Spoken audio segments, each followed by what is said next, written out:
I shall not forget the moment Percy, Claire and I arrived in Geneva, along the rutted rural carriage trail, escaping our own scandalous fame in England, and as such becoming immediately embroiled in that of Lord Byron's own inexorable repute. I can scarcely describe the sight that met my dejected eyes. Such as I was, overwhelmed by the celestial majesty of the mountainous lands and the sublime solitude that surrounded us.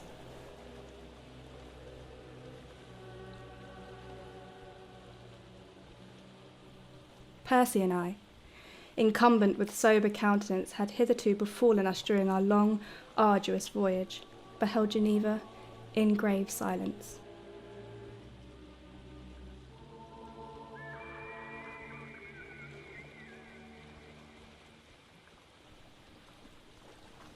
Claire ardently prattled upon the subject of Byron and the villa and its reputation within the village as a house of sin.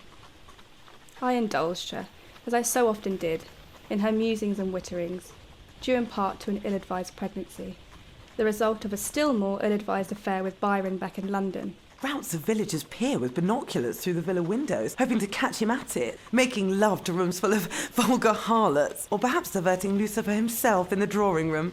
Oh, Percy, look at the welkin. Do you think it shall rain? Claire's lack of wit and gossipy conjectures did not serve to irk me. I was no longer present in the carriage, but drawn away into the devoted, anomalous realm of my own thoughts.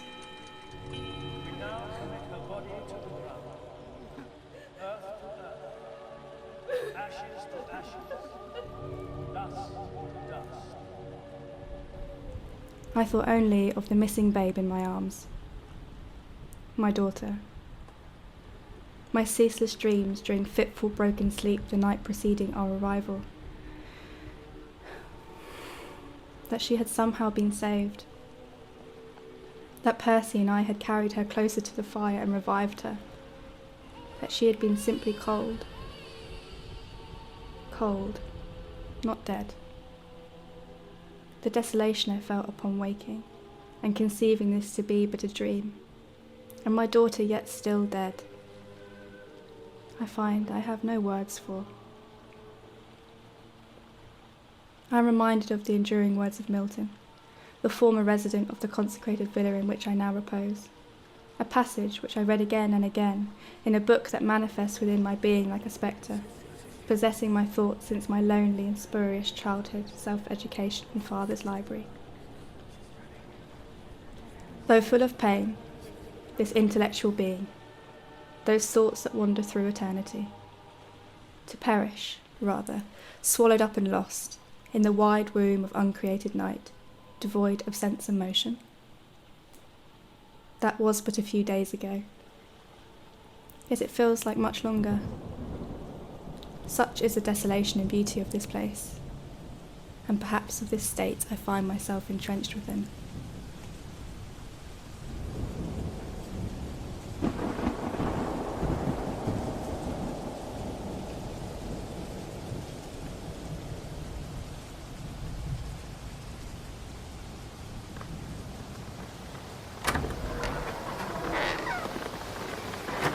Welcome, Percy. How marvellous you've arrived. Lord Byron. Come in, my friend. We have much to discuss. I have plenty of hock, and I dare say you desire libations after travelling in this dreadful weather. Welcome, Mary. Lovely as ever. Claire. Georgie, You're looking rose-sunned. are you going to take our things? Come in before you all drown. Such storms for the summer. Perfect for writing, if not for repair. Percy, my good man, you must meet Polidori.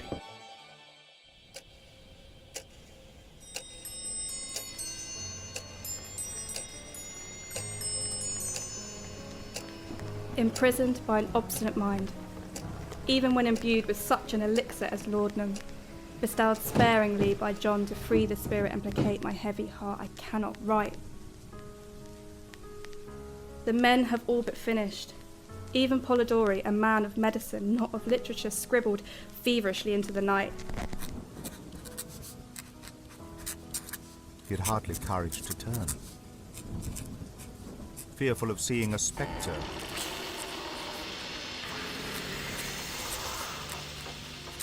A vampire. No doubt he was exercising the haunting visions of a man habitually contiguous to human sickness and death. Percy seems disinclined to console me.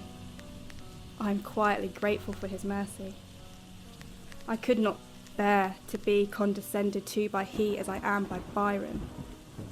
Such a thing rankles me in multifarious aspects.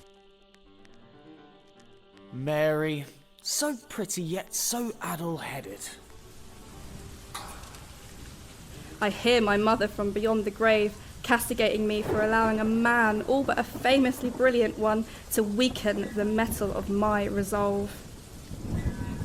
It is not idleness, but an irksome creative drought that plagues my delirious nights.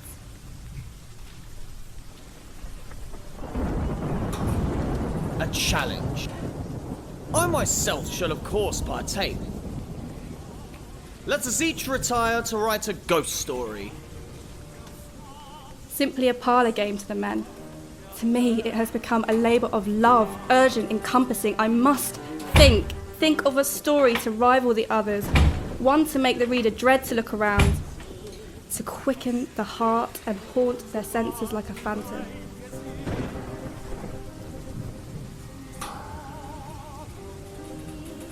If I cannot accomplish this, I am not worthy of my lineage or my invitation here. I have the imbricate of my love for the macabre to honour, and Byron's dismissal of any aspect of myself other than my appearance to defeat. I must think. As the muscles respond to the electricity.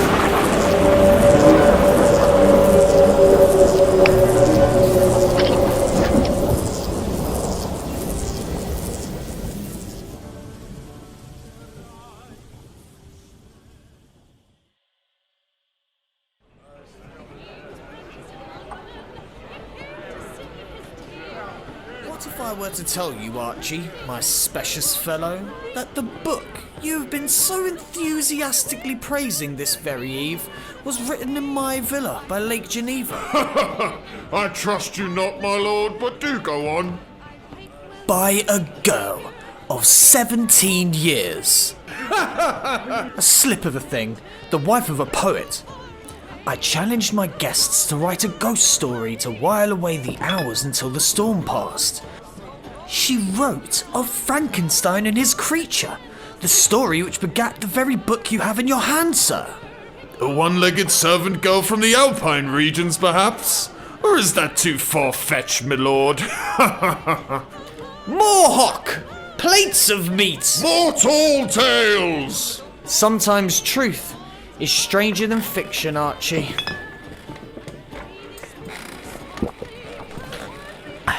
Now, let us discuss my new poem.